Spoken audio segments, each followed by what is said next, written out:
Hello, this is Josh Belk with the Belk on Business podcast. Hope you are having a wonderful day. Today we're going to wrap up this kind of four-part kind of little mini series on talking about different reasons why businesses fail. I had the opportunity to work with hundreds, probably about nearly 1,000 clients now at the firm level across the country, and we've seen a lot of businesses come and go through the years as far as working with different clients and kind of looking through the kind of number of different reasons why businesses go out of business, and then also in the alternative, why they end up succeeding. It gives us kind of a little bit of an insight into just generally some problem areas that business owners generally tend to have inside of their business. Now, it generally isn't one big reason why a business fails. It's not like, if we're thinking like a natural disaster where it's like a singular event comes through and just kind of just blows everything away. Usually it ends up becoming a combination of a number of things that results in a business having to close. It isn't, just a bad location or just, a singular bad thing that the business owner may be doing wrong that causes that business to fail. It can be, and generally there's kind of an overreaching primary reason why the business failed, but generally there are subsequent ones as well. So today we're going to kind of touch on the last five on this list of 20 that we put together. First one for today: poor management or leadership of the team. So just poor overall leadership or management. Of course, we've kind of gone through this progression since the kind of really into the 70s and 80s, where really management was kind of the buzzword. Everybody was talking about business management. And then it's really transitioned into leadership. And I think really now we're starting to see a little bit more of a hybrid of kind of where these overlap. But bottom line, you as a business owner, you're just not going to lead, and you're definitely just not going to manage. If you're going to be effective in running your business, you're going to really kind of have to straddle. There are going to be times as your business grows, there's going to be more and more of the leadership and less of the management. But there still really needs to be a good handle and good understanding of both of those areas inside of your business. How are you going to lead effectively as a leader? And then how are you going to put those around you and set that baseline for the way that you want to have the team managed? And then bringing people alongside of you that kind of understand that management style. Now, you as a business owner, you're going to be the one that's going to be casting the culture for your business, and you can put together all kinds of mission statements and all these other types of things, but it's really going to boil down to your actions as the business owner. So you can say that you have a certain core value, or you want to train the team to talk to your customers in a certain way, to engage with people in a certain way. You work with your managers and you tell them that you would like for them to manage in a certain way. But if you're going inside of your business and you're acting in a way that's contrary to that, your managers, your team's going to pick up on that, and they're going to end up acting in a similar way. So if you're rude, you're obnoxious, you're unkind, you kind of have these unfavorable qualities in your character that spills over into your leadership and your management style, your team is going to end up many times following that.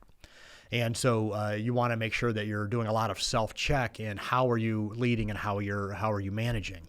Nobody wants to go and work for a jerk. And if that's the kind of person that you are inside of your business, people are not going to want to work with you. And people aren't going to want to work with you internally. Definitely people on the outside are not going to want to work with you.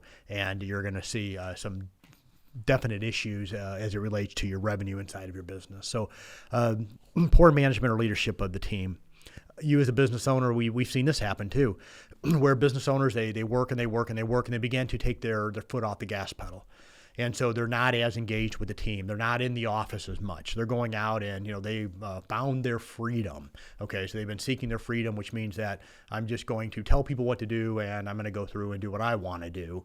And they find out that, being disengaged, being just not being there, not being present when you are involved with your team. So making sure that you're engaged. You're not a disengaged individual. Disengagement creates a problem. Getting involved in office politics. So you as a business owner, your management style is you want to be kind of buddy-buddy with the team. Okay, that's not going to be very effective either.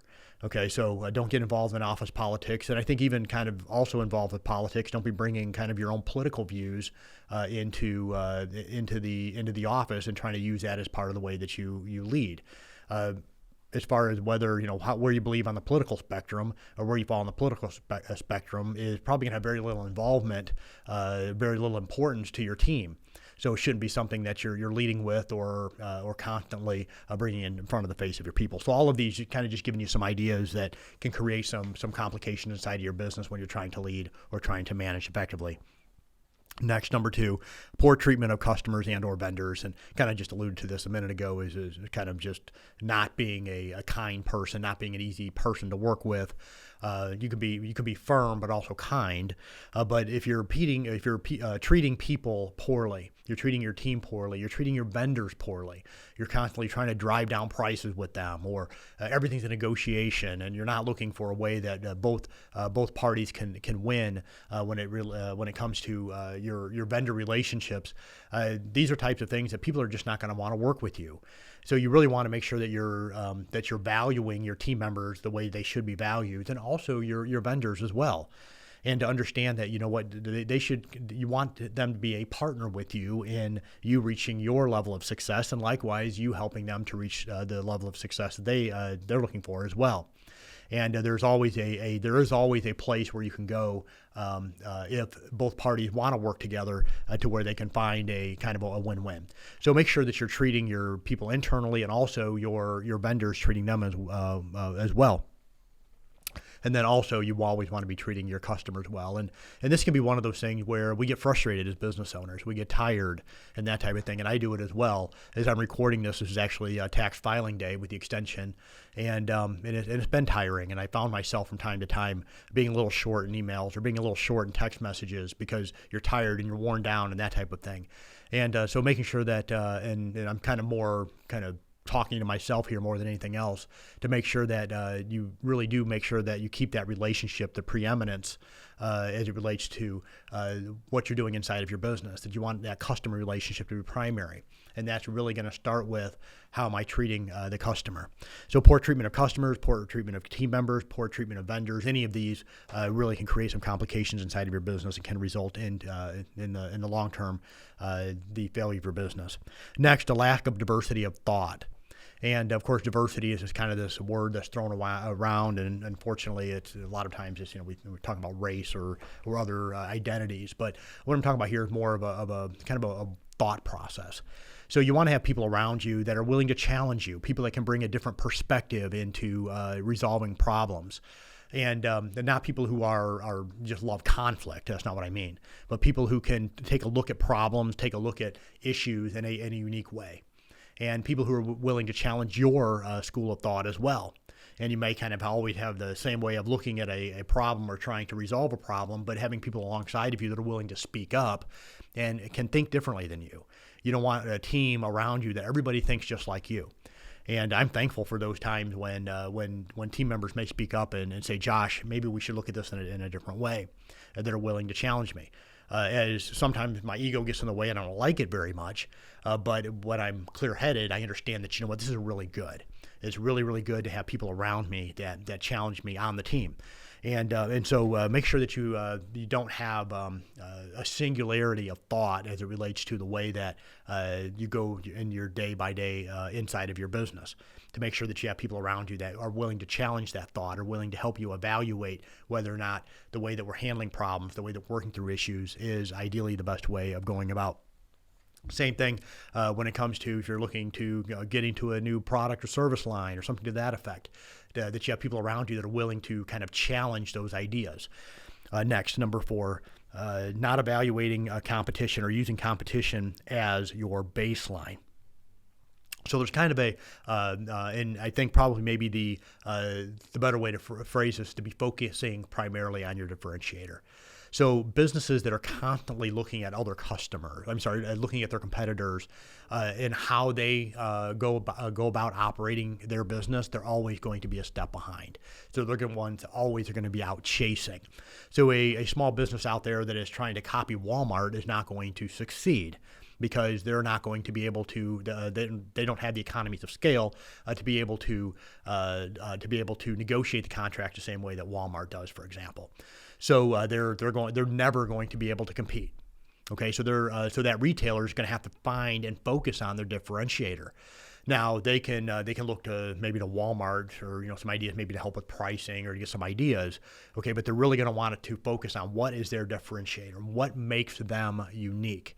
And so when it comes to inside of your business, what makes you and your business unique, and be focusing on the differentiator. So you're leading in that area and not following somebody else's agenda. So finding out what is that differentiator, what sets you apart from your competition, and focus and lead with that. Okay, so when you're constantly focusing on your competitors, you're not going to be focusing on your own vision and on your own purpose and on your own team. You're going to be just constantly worried about what everyone else is doing. So another reason why businesses fail is they're focusing on their competition and they're not focusing on their differentiator and what sets them apart, and then executing on it. Lastly, number 5, a failure to plan for your future or the future of the business. And this really goes hand in hand. I think probably in recent years, the number one reason why we have seen a business go out of business is this last point here.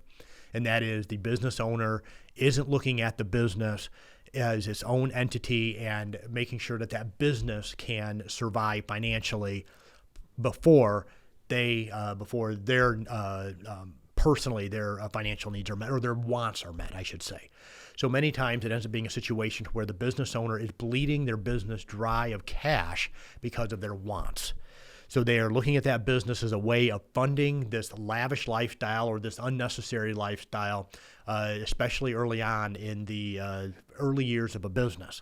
So they're going through, and I'll just give you an example.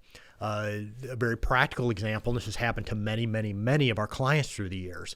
And our firm, real estate, a lot of our clients are in real estate. And they'll go through and they refinance properties, for example. So they have a property, the properties appreciate in values. We saw happen quite a bit over the last number of years. And so it was kind of one of those things that, okay, the property has gone up in value. I have a tenant in the property. I can go and refinance and then pull cash out of the business. And so we've talked about in prior podcasts kind of how this complicates things from a tax perspective and from a balance sheet perspective. But just kind of boil it down from a very practical perspective, when you're doing that and you're pulling that cash out, now you burdened your business with the debt for you to be able to furnish some sort of a lifestyle that you're looking to have. And eventually, that you're going to have so much debt inside of your business that it's not going to be able to sustain itself.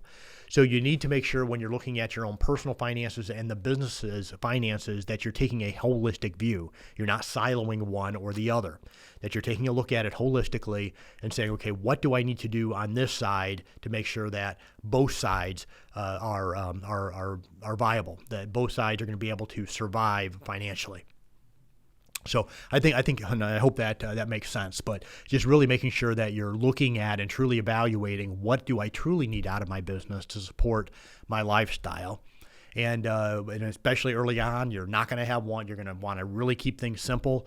Kind of think about maybe, when you first got married or when you're, right out of college, you're just trying to figure out, okay, how am I going to go about just making ends meet, keeping enough food on the table, keep the apartment paid for, that type of thing. When you start a business, you almost really kind of go back there and you're pouring everything you can inside of that business.